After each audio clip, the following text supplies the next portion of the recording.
All right, and I'll share my screen here, and we'll be sure we can get everybody going here. Move some stuff around. All right, so once again, you can hear me, everybody, and you can see my screen. Everybody can see my screen here?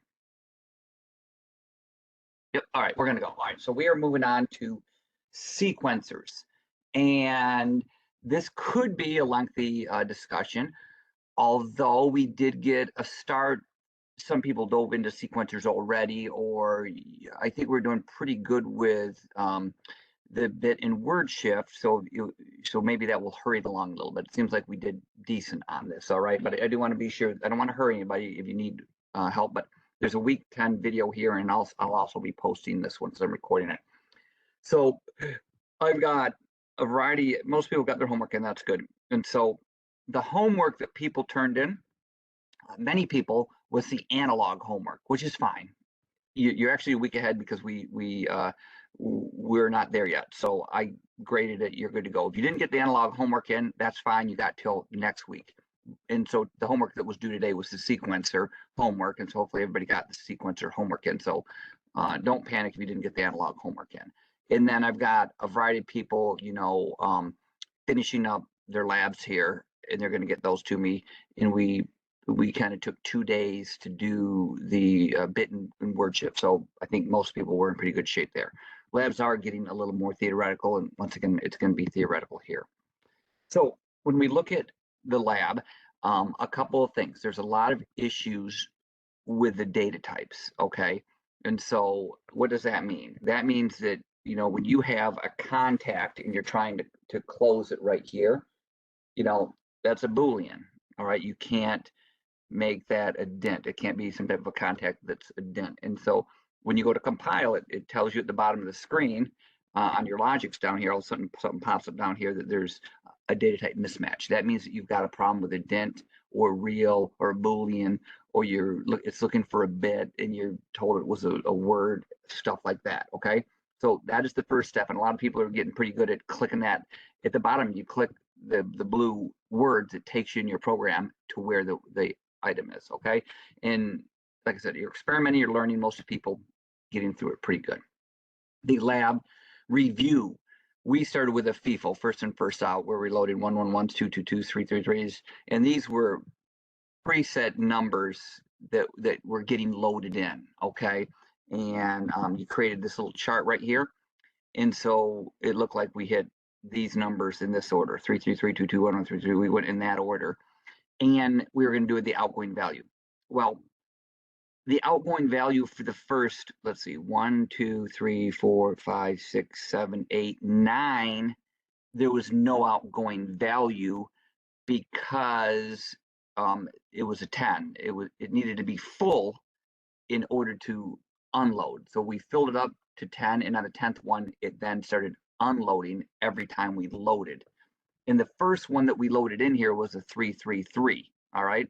So it didn't matter what if we pushed a 111, a 222, or 333, because the 333 was put in first. When we finally hit that load button, that's the outgoing value is what got populated with the 333. The next one was a 222. So that got unloaded next, and a 111. 333, 222, 111.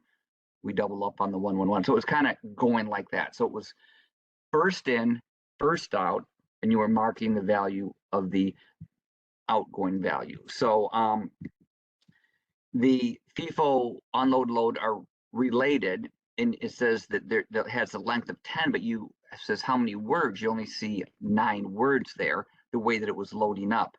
It's because when it hit the 10, the way that this program was set is it unloaded that one. So it was only showing 9 because it was putting that 10 in for a scan, that 10th word, but then it was automatically unloading it. And we were pushing it out either to the HMI, or you could have pushed it out to the thumb wheel, but I think we were pushing it out to the HMI, okay? So that was a little bit. Unload before you load. Well, you can't unload before you load. You have to have everything loaded up, and then you unload it. And the way that we did it in this lab is that the FIFO control done. Okay, think about that, the FIFO control. Remember when we put the first in first out, or the FIFO load, it came with a control. That was FIFO control. And one of the parts of the FIFO control was a done bit. So if I come here, let's see what I got. Here's I got a sequencer control. When we put in sequencers this time, you also put in a control. And one of the things that gets there is the done bit. And that means the sequencer's full in this case. But in this case, it meant that the FIFO array was full, and it was 10. So it had 10 in it. Okay. And then so we locked it in. It got memory for one scan locked in, which was the state manager or the enable for this run. And then because we continued to, punch that FIFO, it unloaded it. So this never went, this was always at position 9. It went 1, 2, 3, 4, 5, 6, 7, 8, 9, and all we could see was 9. But really it went to 10, but then we unloaded it right away and took it back to 9. Hit another number, it went to 10 for one scan, but then we automatically unloaded it right away as soon as we got 10 of them to get that lock in. All right. So this whole concept here of first in, first out, we loaded them up until it was done, and then we unloaded after it had 10, and we could manually unload them or just keep putting more in and taking more out. The first in, first out, scale of 1 to 10, how do you feel about it, everybody? Did you get it? Did it make sense? Seemed like some 10s there. It was pretty complicated. We were doing the RPMs where we were putting on in 5. We wanted 5 RPM totals, and then we wanted to start unloading those 5, even though we were going to keep capturing data. It counted 5, and then it started unloading the first RPM that we actually recorded, then the second, then the third, then the fourth, then the fifth. But guess what? The 6th, 7th, 8th, 9th, 10th, 11th, 12th, all those were just coming right back on the stack and kind of replacing the ones that we were unloaded. And so basically we were keeping a file of 5. Now, that file could be very big if we wanted it to. How big could that file be? I don't know. Do I got one here? Here I got a sequencer. What is my sequencer? This is this is very similar. What am I called? My sequencer. Hang on one second. What did I call my sequencer? Hang on a second. No, this will do right here. FIFO array, edit tag, FIFO array, right here. This must be something I've got going. Oh, that was a real number. Bit shift array. Hang on, everybody. Bear with me a minute. I want to show you. This was called SQO file. Let's find that tag. SQO file right here. Okay. And if I want to do that, edit that tag right here. There's my dent. And, this dent right here, I'm just going to bump it up. I'm just going to bump that mug up, right? Well, for that data acquisition file that we were just doing a minute with the RPMs, we made it, 5 is what our array was. We were doing this, but this can be, it's a dent. It can be a very large number of numbers if we wanted it to. And that's what you have. When you're making cars, you're making tens of thousands of cars, and you can track everything. When that car comes down and you torque the nut on the tire, the torque wrench records how much torque that nut was put on. It records who was using the torque gun. You got a worker number, and it records the date and the timestamp of that, when that nut was torqued on. And there's 5 nuts per car, and there's thousands of cars going by. And so when that tire falls off and kills somebody, it loads all the values of the PLC. When that tire falls off and kills somebody, they say, oh, let's go look. Oh, Matt Eddy was working, second shift at 7:39 that torqued these on, 2 years ago, and the torque spec wasn't met. And Matt let the car go by, so we're gonna let Matt go. I'm just picking on you, Matt. But they got all that data. That's what you do. You store all this data, and you can store it all in a PLC right here. you know, and PLCs also work with Excel spreadsheets and stuff like that. Okay, but that's why we're learning how to do all this. The FIFO example, that was, you can watch it if you want. We've already watched it once, or it was in there. And then here was the engine RPM. And this was the 5 seconds. Apparently I've got data activities 1 and 2. So let me look at these. What I've got, it says continuously collect items into a FIFO array and continuously unload these items once the array is full to the HMI. All right. So what we could do is we could have a timer getting done.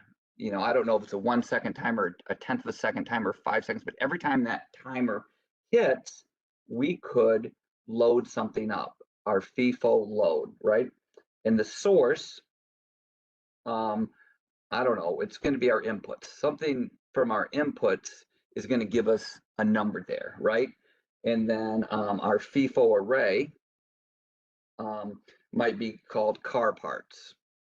I don't know, our inputs are giving us something and we're storing it into car parts. And like I just showed you, it could be massive, could be, our RPM was 5, but it could, you know, tens of thousands, all right?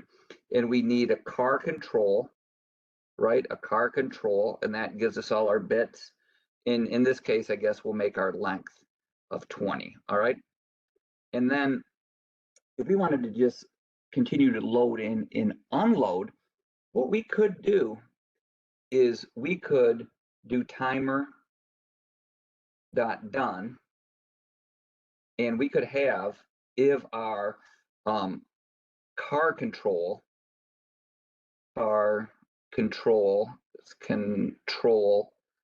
is done, we could unload, FIFO unload. And once again, that would be our FIFO, which would be car parts 0, and my destination would be out, you know, to my HMI, and my control is car control, it's the same one, and then my length is 20. All right, so a couple things.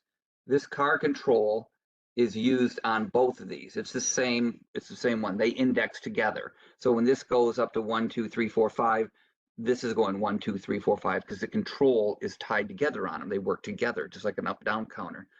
And this works because I unload in the scan before I load. So if I came through the scan and this was at 19, and then I came here, my timer hit done, this would hit 20, all right? It's full. That means my control becomes true, okay? Start the next scan. As I come through the next scan, you know, that timer hits, and this is true. So when that timer hits, I can unload this, and this is going to go back down to 19 on each one of these. Moving to the next part of the, you know, moving here, but that timer was done, and it's going to then reload. So this is going to go from 19 to 20, you know, 20 to 19, once again, very rapidly without you seeing it, but it's going to continue to load and unload. If you had this FIFO unload underneath the load, it wouldn't work like this. All right, you need to be in that order where you're unloading before loading. All right, but the way that we were doing it in the other one, we were as continuous collect items, unload items when the button is pushed and displayed to the HMI. The other way to do it, remember, is to have the car control done come on and put on a bit called full, and then have that held so that even if you do unload it, this stays on because it knows that it was full. All right, and because that was full, we can have our timer done doing the FIFO unload, or we could do the PB1, do a FIFO unload. With that timer done, is also, I guess I don't need a TOD here. I could just unload these. So, up here somewhere you've got continuous collected items from a FIFO array. Basically you got that timer done doing a FIFO load as well, FIFO load. But this is the way that we did this in the program, that we kind of said, hey, once you are done, once you hit that number 5, 10, 20, 10,000, whatever, hold that full, and then I can load and unload at the same time. So as I explain this here, this full to enable the FIFO unload, that's what we did in the lab. And that's what you did that's what you did for 5 for the RPM. I'm assuming you understand this on a scale of 1 to 10. Scale of 1 to 10. Seems okay. If you take a look at it, I see some mixed. I wonder if I have that program here. You know what? I might have a copy of it here. Hang on 1 second. Hold on, I'm looking. Well, I don't have that pulled up quite like that. Oh, okay. Let me see if I don't think I have it on this program either. No, that's just my main program. That's not my FIFO load and unload. Maybe I can pull that up, later on to show you what you did. But that was this activity here that we used the lock-in, and that lock-in occurred when it was done, even for 1 scan, and it kept the memory,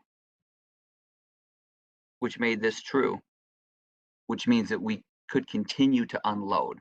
But in this case, we could only unload if it had been loaded all the way up. And then how did we break the memory here? We had to get it all the way empty. This is the empty. So this was at 10 and we unloaded it with a push button 9, 8, 7, 6, 5, 4, 3, 2, 1, 0. When it finally got 0, then this finally, broke it, and then it was good to go again. All right, so that's what we did in the lab. That was the lock-in for that. Okay. That was data. Bit shift. So the relationship between length and the bit shift array. So we had a few little issues here that you might have had a bit shift array here in your length. A little bit messed up, but you learned that, what is your length? Because this array is a dent, so it's, it could be 32, but you were only using 14 bits of it. So let's see if I come here. I thought I had a bit shift array right here. Okay, here's the bit shift array, and I'm saying a dent of 10, but remember this is a dent, and so if I look at these, I've got a bunch of different arrays here, all of them that are dents of 10. Okay, and so just to back up a little bit, we had our FIFO array, and if you have a FIFO array that's a length of 4, a length of 10, a length of 5, what people were doing with the RPM is they had this FIFO array right here, and they had it as a dent of 10. They had that as a dent of 10 right there. All right. They were only collecting 5 pieces of data. And therefore, when you looked at your FIFO array and it was running, only the first 5 spots were filling up with data. Even though you had all this extra space here, you didn't need that. If we were only collecting 5 pieces of data, this could have only been 5. And so, that's probably, what you needed to do there. Okay.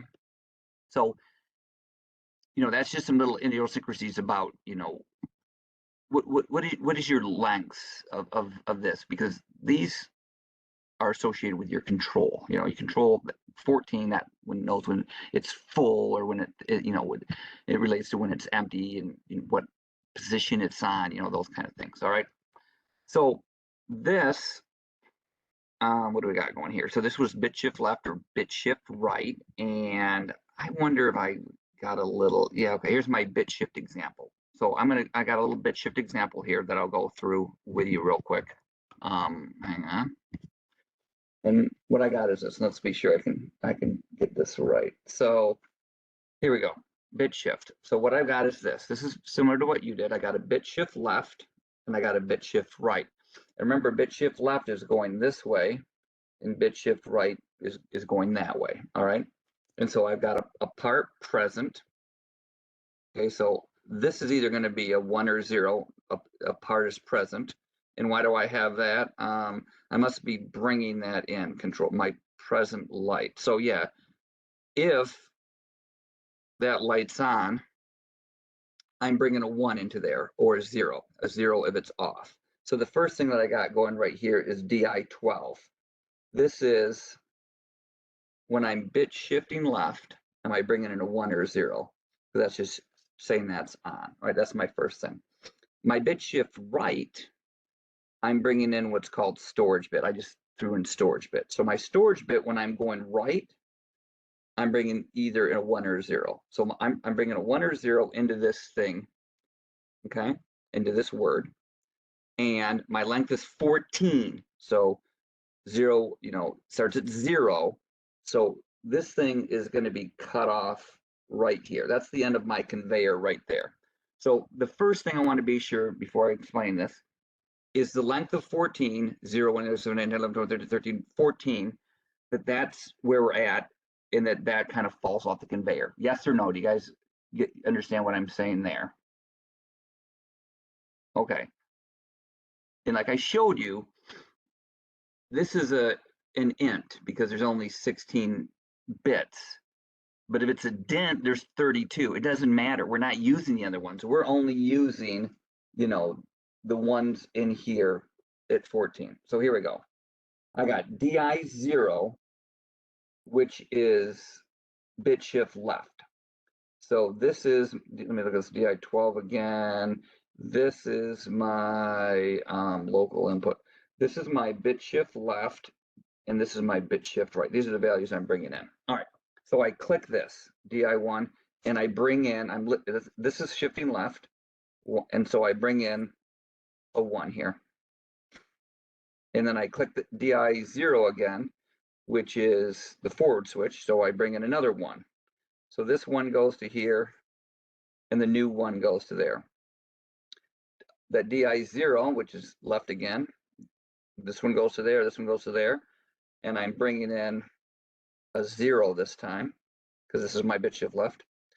And now I got a 1 here again, so shift left and 1, and this 0 goes here, and I'm bringing in a 1. All right, so that's kind of where I'm getting my data. Now on a 0 here, whatever that is, I'm shifting right. I guess I'm shifting right. I'm bringing in a 1, but I'm bringing it in right here because this stuff over here doesn't matter to me. So the 1 comes in, right there, and these are all 0s. And this 1 goes here, and this 1 goes here, and this 0 goes here, and this 1 is gone. We've lost it. I bit shift right again, and I'm bringing in a 0 this time. So this 1 goes here, it shifted right, all these come across here like this. This 1 goes here, this 1 goes here, and this 0 is gone. I'm shifting right again. This time I'm bringing in a 1. So I'm bringing in a 1 here, 0, 1. These are all 0s. And this is a 1 here, and now that 1 is gone. All right. So that was how our bit shift left and our bit shift right were working. And just remember, we needed, I just did this here. We needed to be bringing in a 0 or a 1, whether we were going left or right. We were bringing in a 0 or 1. And what this was reading was the status of a light, and this was just reading the status of some bit or something. That it was bringing in a 0 or 1. That's all I was trying to do, was get some way to get a 0 or a 1. All right. So that my little demo there, scale of 1 to 10. How do you feel about that? Pretty good about the bit shifting. All right. So far, so good. And I think the bit shift makes more sense to you as well. But now the thing that we come to here is I'm going to go to my bit shift array again. And what I've got is, here's an array. It's a dent. It's got 32 bits on it. See that? All the way down there, there's down to 31. There's 32 bits, 0 to 32. Well, really, that bit shift array right here should have been, 0. That should have been 0. Okay. Bit shift array. Oh, sorry, it should be 1. Because I only wanted to be keeping track right here.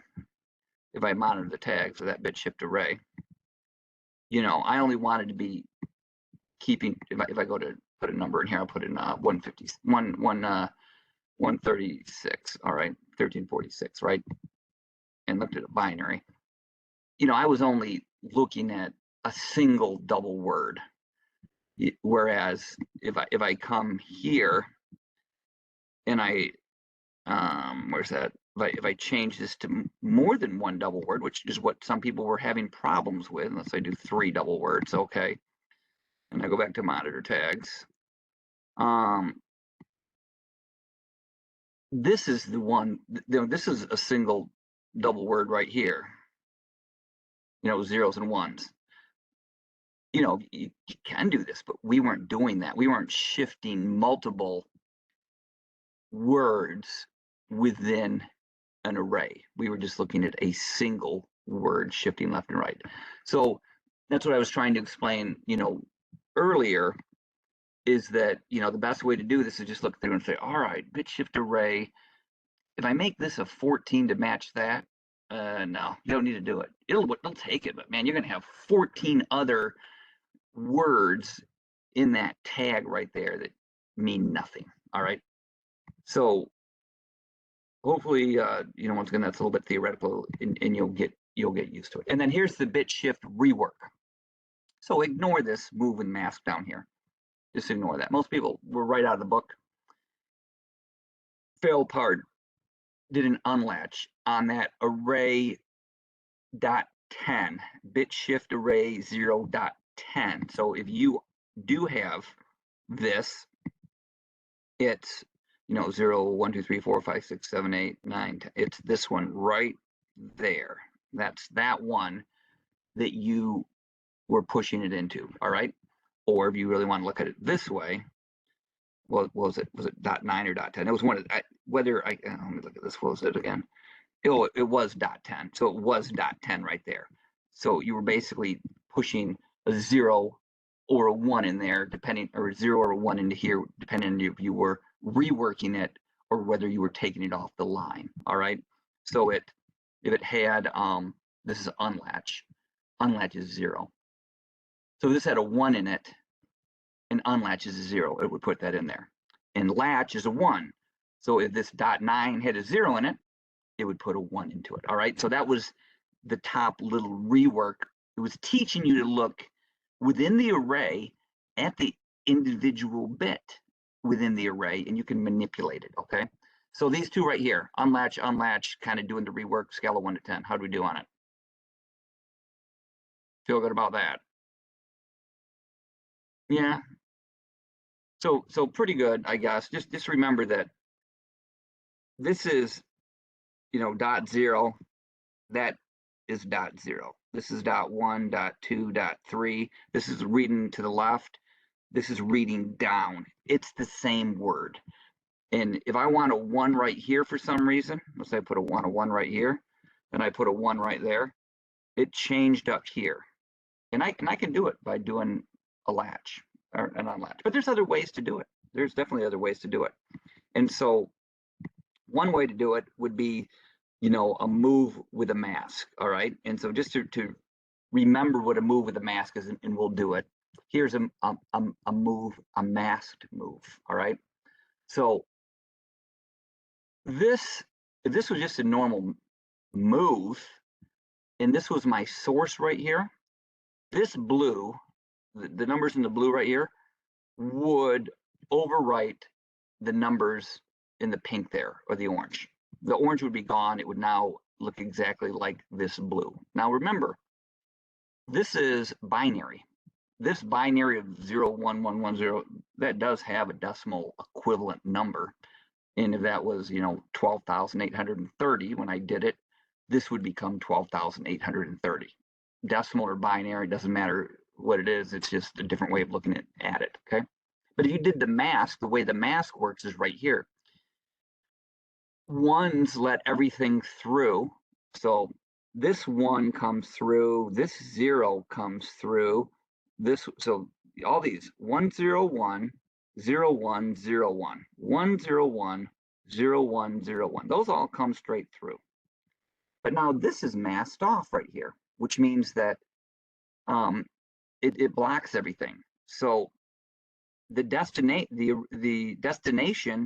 currently has a 1100 in it, but this blocks everything.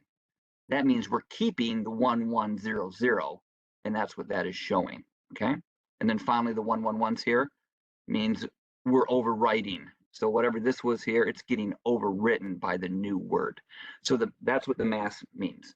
1 lets the new word come through.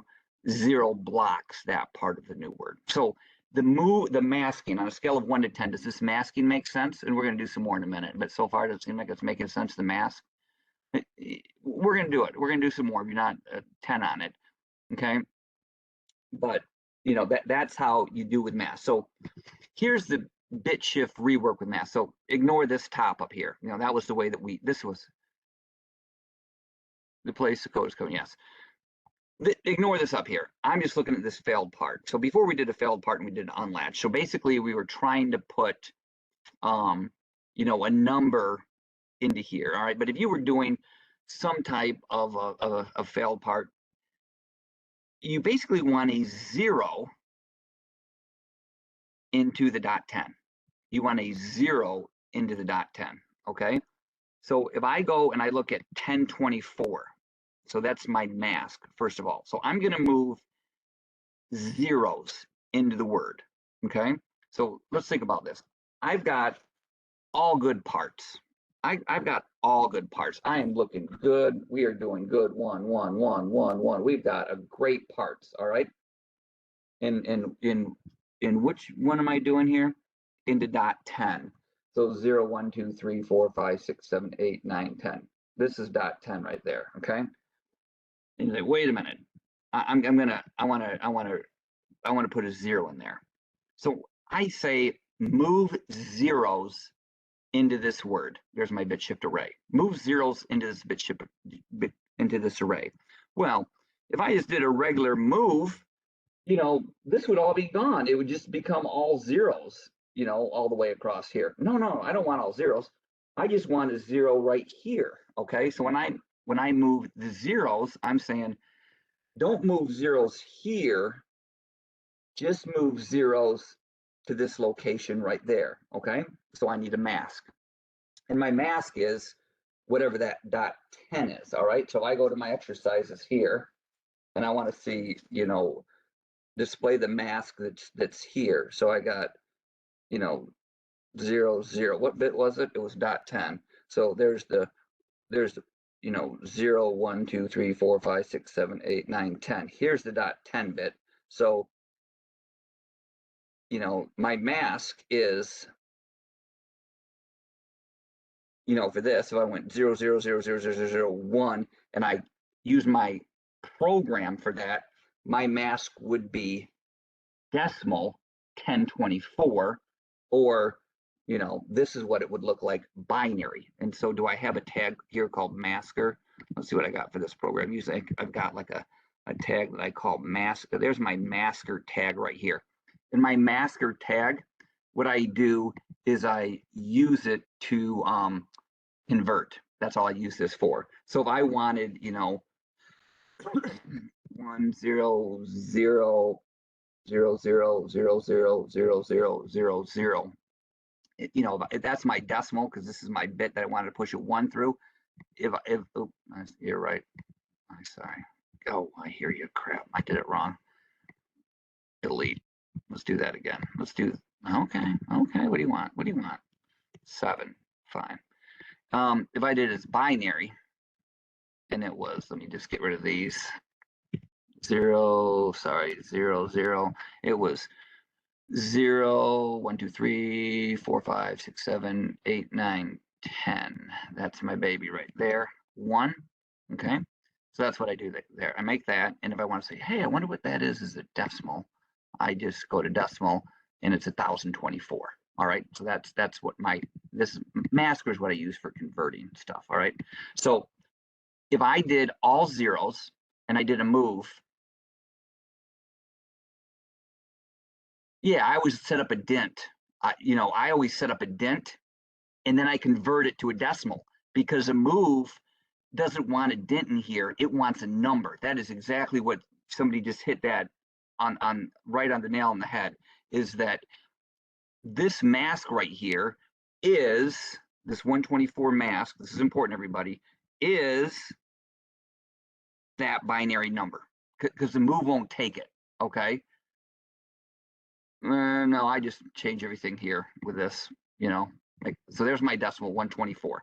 So if I do a move masked with 124, what that's going to do is try to move zeros into the new word. All right. It's going to try and move, it's going to take my nice word right here, and it's going to try and overwrite the entire thing with zeros. But guess what the mask says? The mask says this is 0, can't take it. The mask is not letting me pass the 0. The mask is blocking. Nope, you got to keep the mask is blocking. You got to keep the 1. You got to keep the 1. Until you get to here, my mask has got a 1 right there. So when I say 0, and I'm trying to, that says let it pass, and it puts a 0 in there. So that is a moved mask, okay? And so the key that I'm talking about is, you need a number there. And so when you get into your sequencers and you need a value, you're moving stuff around or comparing stuff greater than or equal to, you can't do that with binary. You need a decimal number if something's going to be equal to something, or something's going to be greater than something, or you're going to load up numbers that you need the number. And the only way that you can get the number is by, like I said, I had this little masker tag right here, this masker tab, and I look at it as binary. Let's say I wanted some outputs on for whatever reason, and I'm making a move. I want these outputs on right here for whatever reason. This one, and this one. I don't know what they are. Those are my outputs that I want on right there. And I do a move. And I say, well, the move doesn't want this. The move wants the number. What number is it? If I move 66,628 into the output module, if I move this number into the output module, guess what? This output's on, this output's on, this output's on, and that output is on. But you got to convert them here. All right. So yes or no, do you understand what I'm talking about? That a move wants a decimal number, not a binary number, and you can use this to convert it to see how it goes. How do you like this? Does that make sense? Yes or no? Okay. And yeah, all your sequencers, all your data is going to go back and forth like this. You're going to figure out what you want, and then you can do it with numbers. You can do it with decimal numbers, but you got to start with binary. All right, so that's one way to do it. And then there was other people that were doing something similar to this, moves, and they were doing addition stuff, but this was kind of the gist of it. All right. And I got some more 3 and 4 some masking. Let's see if my thing makes sense here. Determine what new word will be if the mask is 1, 2, 3 decimal. So here's my original word, 100111110. There's my word, and I'm moving. I guess here's my original, and I'm gonna move. I guess I'm going the wrong way. Usually I like to go the other way, but anyways, my mask is 123. Let's see what that is. If I come here and I go to decimal and I make this 123, okay, and then I look at it as binary, it's got 111 4 ones 011 4 ones 011. So 011 1111. So this is what my mask is right here. Okay, so there's my original, and then I'm trying to move this word to replace that, and so I guess we're going the other way. So let's see. I'm going to take this one and I'm going to try and move it. And the math says it lets me move it. And so this, even though it is currently a 1, it's going to get replaced and it's still 1. This 0 gets moved. The math says take it. It allows it to pass. It was a 1 before, the new one's 0. This is 1. It can't pass. It can't pass. So we keep the original one because this one, these ones are passing through. This one can't pass, so the original stays. The 0 passes, that's gone. The 1 passes, that's fine. The 0 passes. The 1 passes. The 0 does not pass. So even though that was a 0, it doesn't matter, it's staying a 0. The 1 does not pass, so it stayed a 1. The 0, where's my mask? Oh, that did, yeah, 0 does not pass. So that stayed a 0, and then 1 does not pass, stayed a 1. 0 does not pass, stays a 0, or the original, sorry. 1, none of these are passing. 1, 1, 0, 0, 1. I think I did that right. So that's what that mask does. It either allows it to pass or it doesn't. If there's a 0, there's a 0 right here where all these are zeros, all these are zeros. So this and this, a lot of times I do that. Yep, absolutely, a lot of times. Well, it depends, or it might go the other way around. Whether you need to know it as a decimal or whether you need to know it as binary. Ultimately, you need to know it as binary often, right? And then you can't put that in there. What you can do is when it says mask of the number here, I could use a tag. I could use my tag called masker, but remember my tag masker is the one that I use usually just for myself to convert everything. But I could make a tag called mask 1 and mask 2 and mask 3 and mask 4, and these different tag names could have, you know, different 1s and 0s on them. And then my mask right here could be that tag, mask 1 or mask 2 or mask 3 or mask 4, and that would have the appropriate 0s and 1s to allow that to come through. All right. So when I'm going back to here, once again, these all, these right here, they all stayed the same because there was 0. It was not passing. The new ones, the new word, this, got moved down to there. So hopefully I did that right and it came. Okay. So masking, scale of 1 to 10. Are you seeing how the mask works now? Does that help? A little bit. Okay. Yep. All right. We'll get to it. A lot of times we'll show a little bit more here, I think. That's my masking. All right. Purpose of the control. Remember, when you do the control, I show that you get all these what position you're on, whether it's full, whether it's enabled, whether it's empty, you're done, all this kind of stuff. So your bit and your word shift and your sequencers, when you do them and you put the control brings all these predefined items here that could be useful to you. I don't really use all these ones. A lot of times you're using the done bit.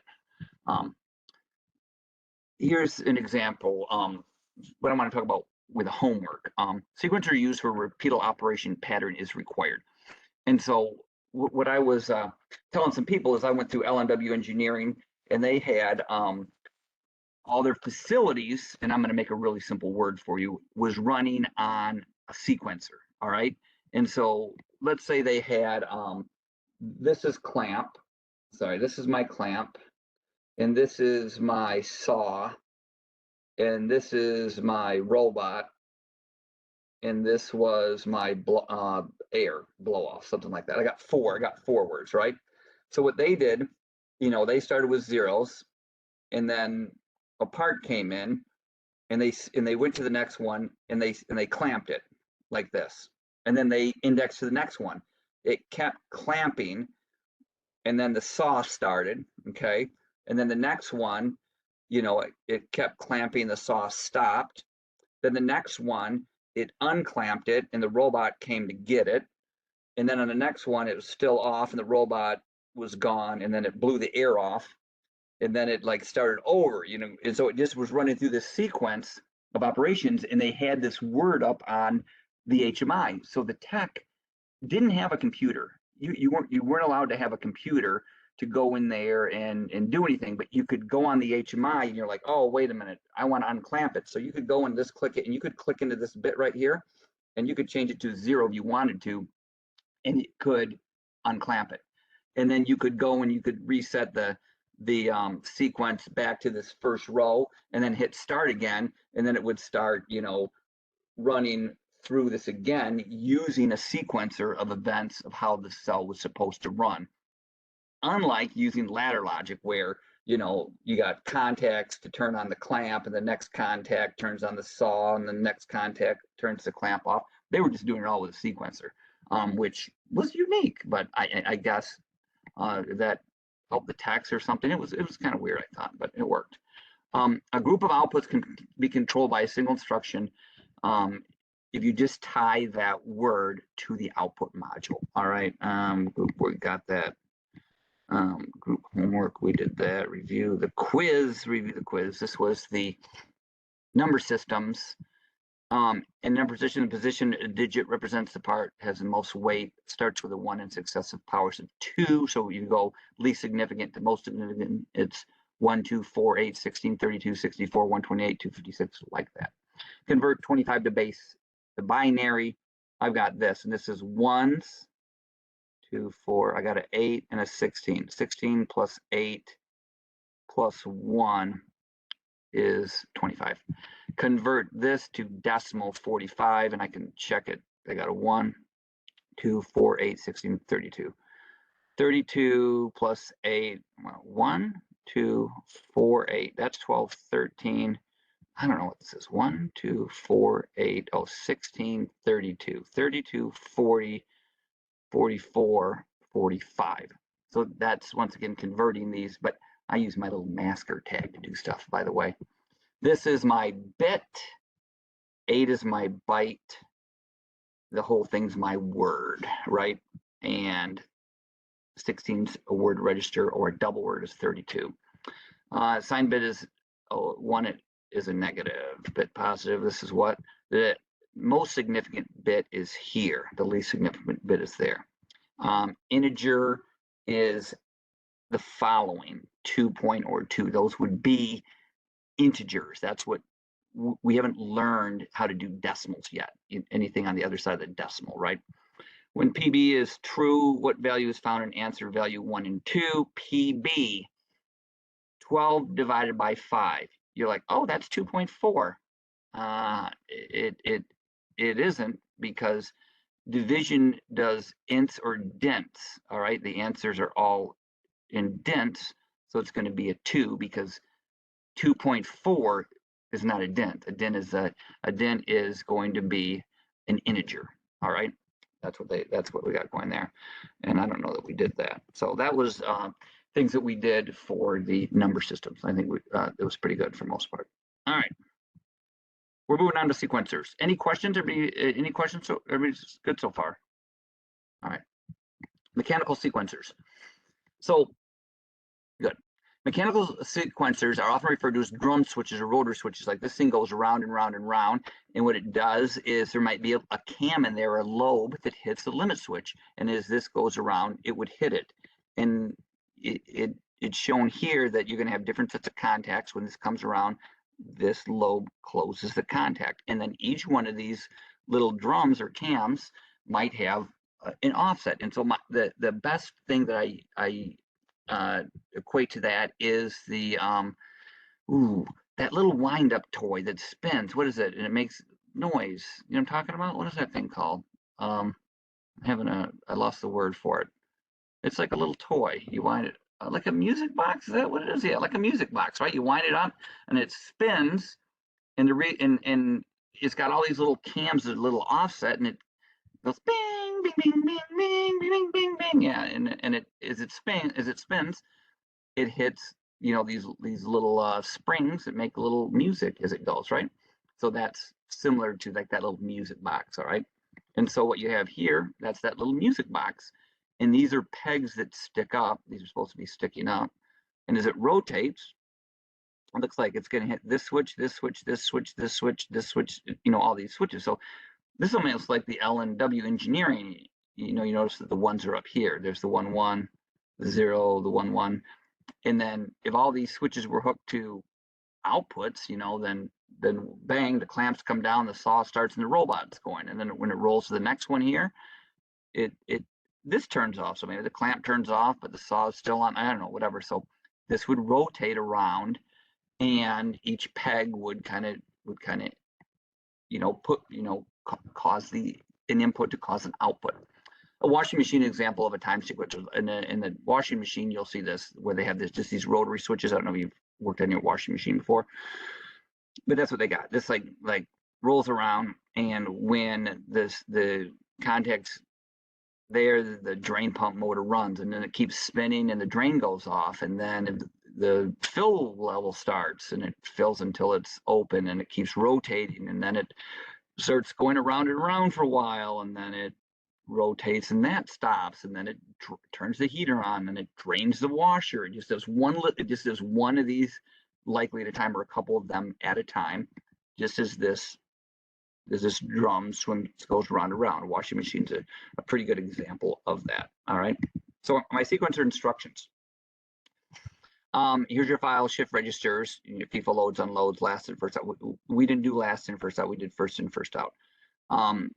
But my SQLs are right here. These are my sequencer files, okay? And they're found in there.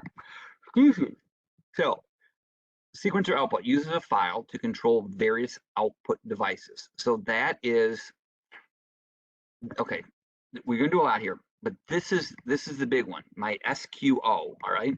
So if I come back to my ladder here, there's my SQO. I'm trying to control some outputs. All right, I'm trying to control some outputs. The outputs are ones or zeros. You know, 1 means on, 0 means off. And I'm going to have a word. The word is going to have a bunch of ones and zeros. Every time, you know, whatever bit's got a 1 on, that output is turning on. So this is, I'm going to simplify this. This is the sequencer. The SQO is the sequencer, okay? It has got a control. So when this gets pulsed, the SQO indexes. It goes position 1, 2, 3, 4, 5, 6. It'll go through it. All right. And then this is my array. It's got the different words in it. But think about that. The SQO, once again, I'm simplifying it. Think of that as a sequencer. That's the sequencer. Even though we have some other commands that we're going to do here, that's what we're going to do. SQ load. So what this does is it captures reference conditions by manually stepping the machine through its operating sequences. So what this can do is it can be used to, I guess, maybe move or load into our sequencer, our SQO, that array. It can move the values in. We did similar with FIFO load and FIFO unload with our RPM deal, where we're loading in the RPMs randomly. It's similar to this, but you know, we're going to be loading, you know, you would be loading up or moving stuff into, I'm simplifying it again, my sequencer, my SQO. Sequencer compare, we got some sequencer compare stuff that we can do down here. All right. Where did I go on this? So the sequencers, once again, they got a file, they got a mask. If you aren't masking anything, if you're not masking anything, you want all ones, because you just want everything coming through. If you don't, and a lot of times you want, that's where you're at. So my mask here is masker. I should do that because I was using it here. So if I wanted all ones, where's the masker again? If I wanted this to be all ones, you know, maybe the best way to do it would be here and go, you know, FF, FFFF, FFFF, all right? And so if I look at this binary, it's all ones. Everything's coming through. I'm not tricking the data at all. If I want 73 coming through, which is 101101, it's coming through. There's no blocking out of the data, you know. So a lot of times you do want your mask just to be all ones, which is FFFF, FFFF, right? And so you've got your file that's gonna contain the numbers that you want to push out. And so if I go here, what I call it, I keep forgetting what I call that, SQ array, SQ control, what do I always lose that thing? Let me look here again. Oh, where to go? SQL file. SQL file is my numbers. I don't know what I got in my SQL file. Here's my numbers: 10s and 9s and 32s and 8s and 214 and whatever. These are the numbers, you know, that are 10s. But remember, this 10 right here is going to turn on this output and this output, and that's what happens to it. All right. But these are the numbers. Okay. So if I go back to here, I got my file, my mask, my destination. So whatever ones and zeros are in here are getting pushed out to my local 5, which is my output module data. I didn't pick a single point, I picked the whole module. In my control, SQ control, remember that advances every time this hits, this is going to advance. And then it just keeps my lengths and my position. So it looks a lot like the FIFO first in, first out when we had the FIFO array. Very, very similar, except that we probably know our data already. The SQL file, we're probably providing that the way that it goes through. All right. We did all that. So the program binary information is entered in the sequencer. So this is what gets entered in there, the steps. You can enter it as binary, or you can enter it as decimal. You can convert back and forth between the two.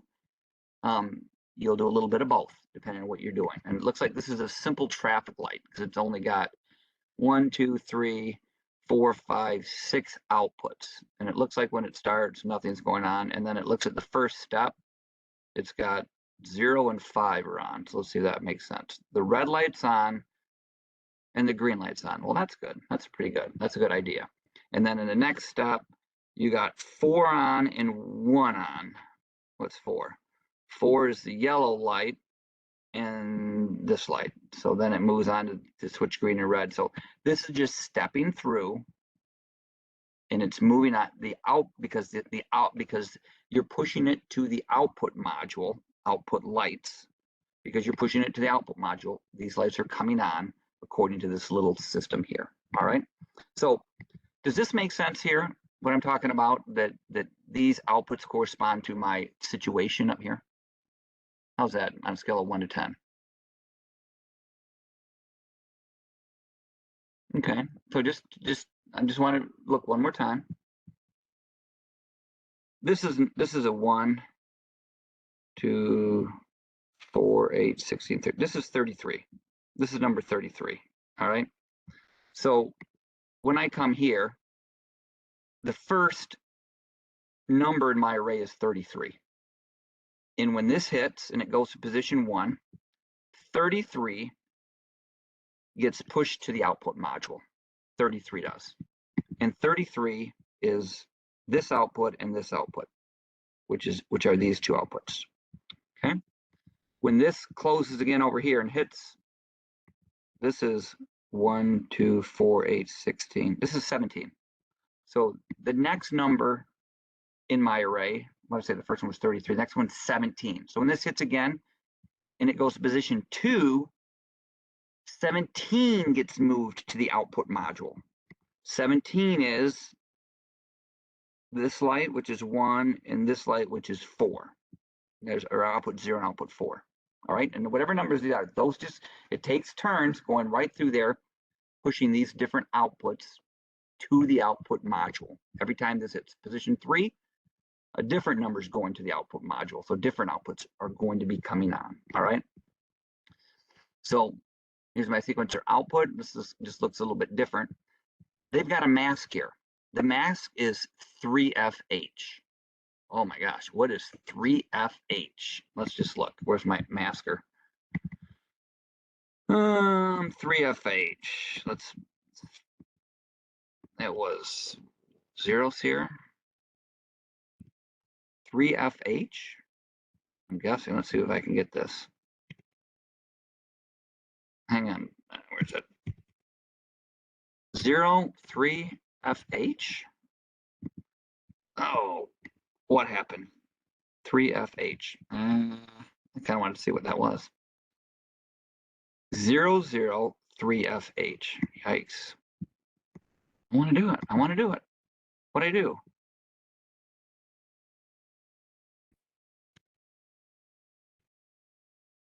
Won't take it? I hear you. Stop. I'm in the wrong number system, but anyways, I'll come back to it. I hear you. Thank you. I'll come back to you. I'm in the wrong number system. But that hexadecimal 003FH is these numbers binary. So it's not letting anything pass on this, on the outputs. Outputs 6, 7, 8, 9, 10, 11. What these outputs are not going to be affected, because in this traffic light, it's only using 6 outputs. Output 0, 1, 2, 3, 4, 5, 6. And so they used a mask of 1 here. They're letting everything pass for the first 6 bits, 0 through 5, and nothing passes over here because they're not using them anyway. So that's why they were using that mask. All right. And so once again, when this push button hits, this advances, advances, advances, and it just pushes those out there. All right.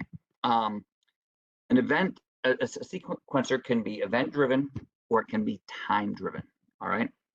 And so with a time driven sequence, you know, you might have this chart of outputs coming on, and it might be happening every, you know, 10th of a second, 1 second, 3 seconds, whatever. Okay. And so my little example here is my Christmas lights video. Let's see if I can open that up. Open hyperlink. Browse YouTube. All right. So here is a little, my Christmas lights. So I'm going to run them here for you real quick. They're going to run. And so I do these candy canes every year, and I put them on different strings and different patterns with lights. And so I just got a PLC, and it runs these candy canes back and forth. All right, running a pattern. And they'll go on, and they cross. The candy canes are crossing. Just keep your eyes on it. And then one candy cane chases another one like this, and it runs, you know, a variety of different patterns and stuff on there. Okay, I think I stop it here in a minute, and then I show you the PLC program for this. All right, and I've got a timer right here. So this timer is 15 and it's 0.01. So this is a darn fast timer, 0.15 seconds. So every 0.15, this done gets hit over here. This gets done. Done, bang, bang, bang, bang, bang. It just keeps hitting, and this just keeps flying through the positions. Notice this is a big sequencer. It's got 200 positions. We were doing that data acquisition with 5, okay? But my file, because this is slick, is called my B3 is where my file is. You make yours called, you know, sequencer array or whatever you want. You use a tag name.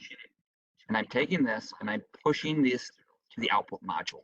So whatever's in this file goes to the output module every 0.15 seconds.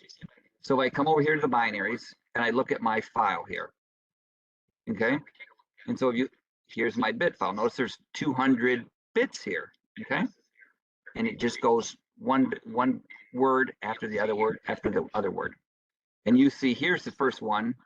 It's got a 1 here, 1 here, 1 here, and they started by going all the way to the left, all right? The sequencer files with a timer, okay? So it just comes here, it comes left, and it comes right. And you'll notice there, you can see it going back and forth. Look at the ones there, see them going back and forth? Now here you can see it goes left and it goes right. So they did cross. I told you, look at them when they crossed. And so these different words just keep getting pushed, into there every 0.15 seconds, and then it advances over and over and over again. And then you end up with, once again, the lights going back and forth, and there's all together, there's a crossing, and it's a pretty simple program, all right? Pretty simple program. Let me get out of this real quick. All right, so that was my Christmas lights, all right? Let me see how we're doing on this. We got a little bit more to go. We got a few more minutes. I'm gonna go ahead and give everybody a quick 5-minute break. Let's come back at 7:16. 7:16, take 5 minutes and we'll finish this up. Okay, and I'll take any questions you got. Yep, 7:16. I'm getting some water. Be right back.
Yes. All right, got 2 minutes.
So 1 more minute and we'll roll.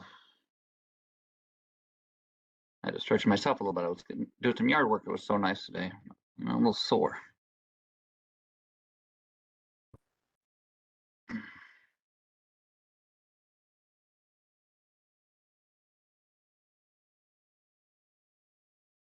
Okay, we're going to keep going here. We'll finish this up.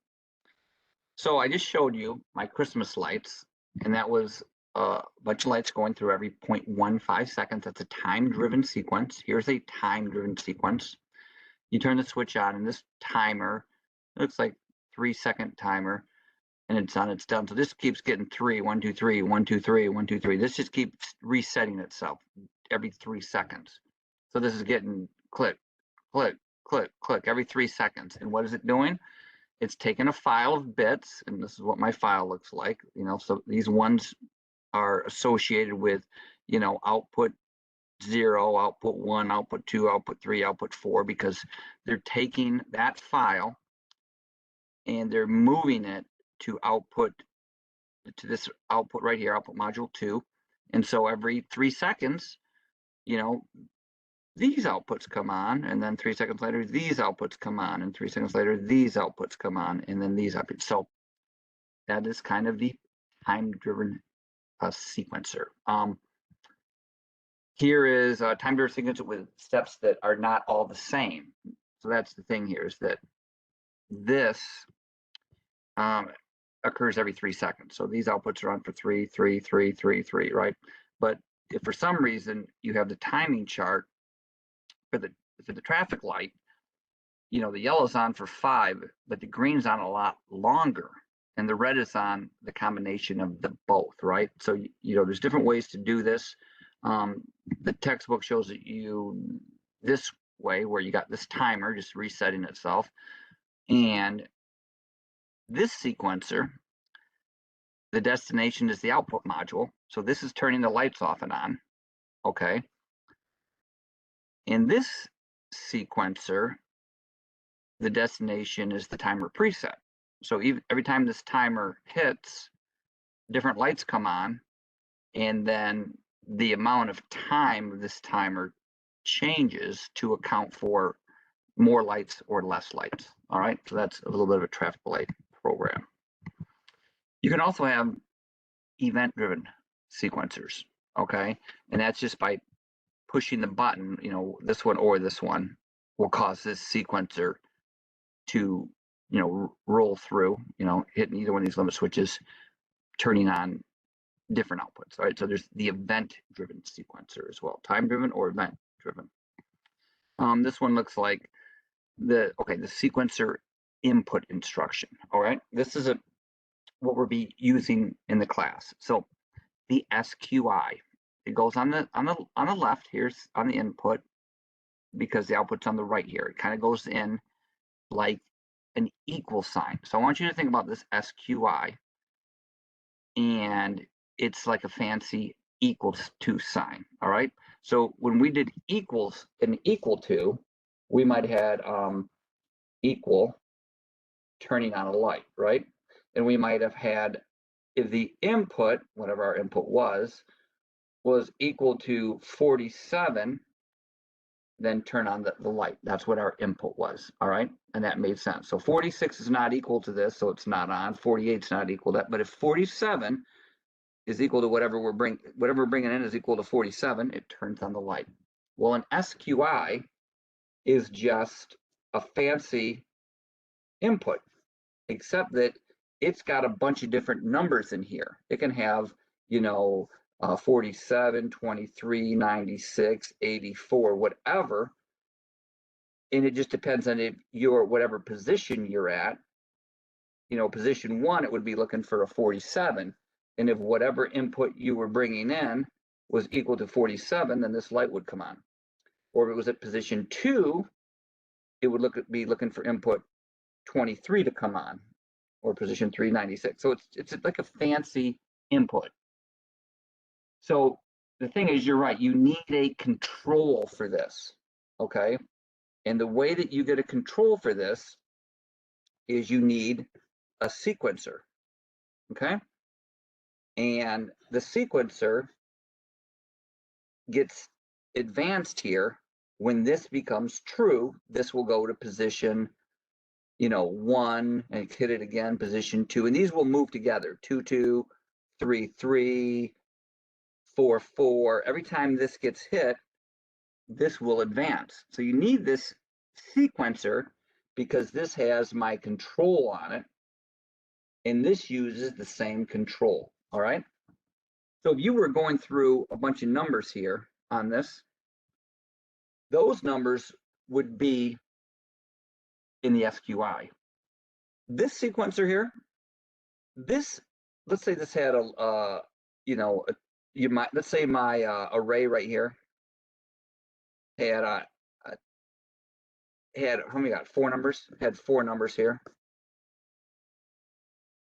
and then this whatever my item here was equal to my control had my input had 4 numbers as well, because that's what these are: 1, 2, 3, 4.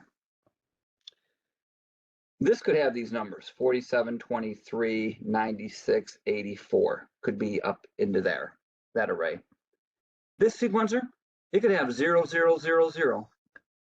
All this is doing, in this case, is advancing the control from position 1 to 2 to 3 to 4 to 1 to 2 to 3 to 4. So the numbers in here don't have anything to do with the numbers in here. So when you're doing your combination lock, there's a lot of different ways you can do that, but just be aware that the only reason that you have a sequencer, you might use numbers in sequencers, you might use numbers in here. I don't know, there's different ways that you can do this. But you need the sequencer with the control in order to advance an SQI, all right? If you decide to use an SQI in that case, all right? That was my sequencer input. If you put the two together, so no, it's the same control. See, SQI, SQO, they call their control R65. Remember, this is Allen Bradley.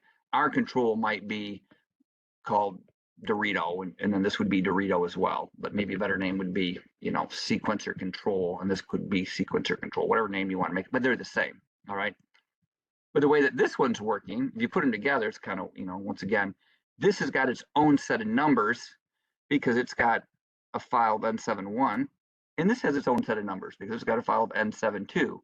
But remember, we don't use N7. This might be a file called, sequencer input array, and this might be sequencer output array, or whatever you want to call them. If you want to call this, some other brand of Dr. Pepper and this Mountain Dew, whatever tag name you want, it doesn't matter. But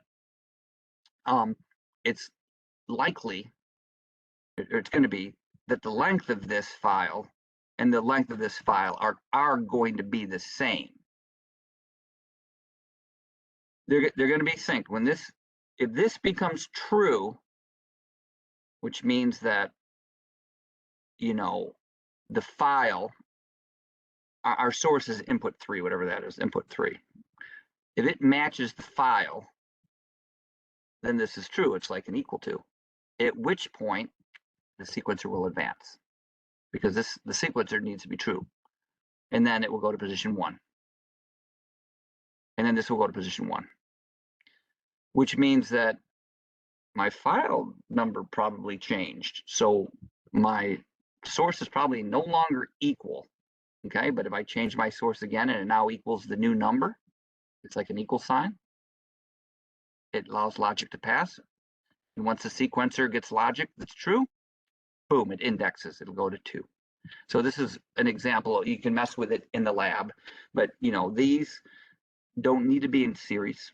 This can be like I showed you here, the SQI can be on its own run, turning something on. The SQO can be indexed by a timer, .done, or an event-driven something. Once again, these are probably going to be the same length. The length is probably going to be the same on them, okay? But there's different ways to do that combination lock. Sequencer load is there is needed to read the PLC input and store input data in the sequencer file. For example, a robot may be jogged manually through its sequence of operations with its input devices read at each step. So this is a way to kind of load up a sequencer. You know, we're doing the random RPM of the FIFO load and FIFO unload. We were just randomly putting numbers in there. Sure, but you know, usually with a sequencer, you don't want random numbers in there. The numbers that you're putting in there mean something. And so a FIFO or sequencer load would be a way to capture numbers that actually make sense. In this case, it looks like the position's on a robot or something. All right. And this is just a sequencer load. That you would have, you know, these different limit switches, and then it would take the status of those limit switches, boom, into a file. And then when you play it backwards, the robot is going to replicate, you know, what was going on here. So this is a way of capturing data, not randomly like that RPM thing that we did, but capturing it, you know, for a process. All right. So I recommend you take a look at the sequencer lab. A couple of them go pretty quickly. You know, the textbook's got some great examples. You, as I always preach, you know, kind of getting into the lab is the best way to take a look at it. So with that said, what questions do you have for me?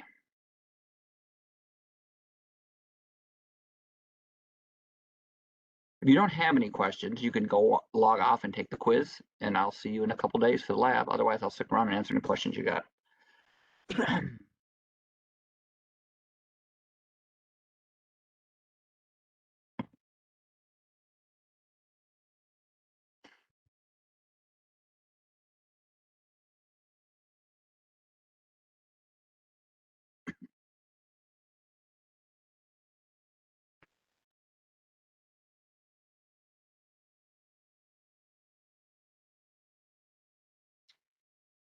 The sign bit on lab 8, if you went negative, it should come on, I think, depending on how you programmed it and depending on which operation you used. Some of the operations will trigger the sign bit.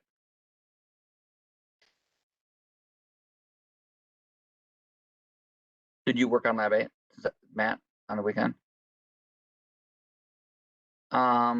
So did you, so it's not a tag. I think you just type S:(N), S:(V), you know what I mean? Like that.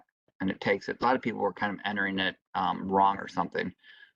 And it does have to be at the set location of your program. We can always take a look at it if you want. I'm glad you caught up. That's good.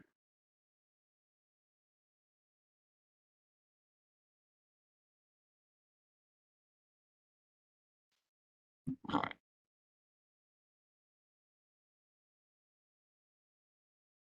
Okay. All right, we'll take a look at it.